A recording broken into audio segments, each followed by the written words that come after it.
The belted one we're looking at right now is 27-9. She's cataloged as lot 217. She's a snooze provoked. Her mother's actually 244-12 that also sells in the sale as lot 30. And Boots and I talked through those sows last night, and I understand, Carl, that you and Boots had some very friendly banter back and forth about which 244 is best.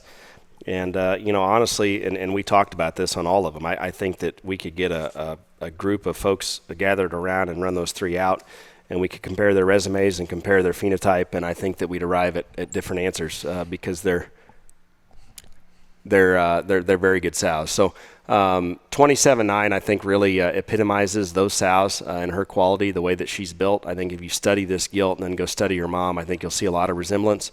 And then I think she really patterns like those snoozes. I think snooze came around at a time when we really needed some kind of an outcross, if that's even possible in the business right now. But snooze was a stay classy boar pig that really gave us a chance to inject something a little different for a minute into the sow herd, especially on those dirty sows. And this one, the mother here is a provoked dirty. So 2 shots of dirty required something a little different, and that's how we arrived here at this 27-9.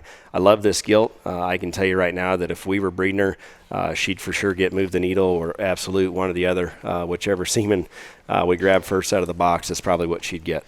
Yeah, this 27-liter gilt had a mate that we actually sold at the Backyard Bash there that the Pell Crew campaigned pretty successfully there last fall.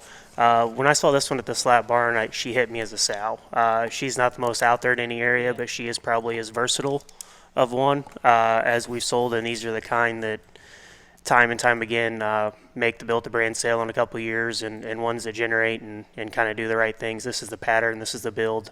These are the kind of sows that I personally like and the ones that are fun to be around.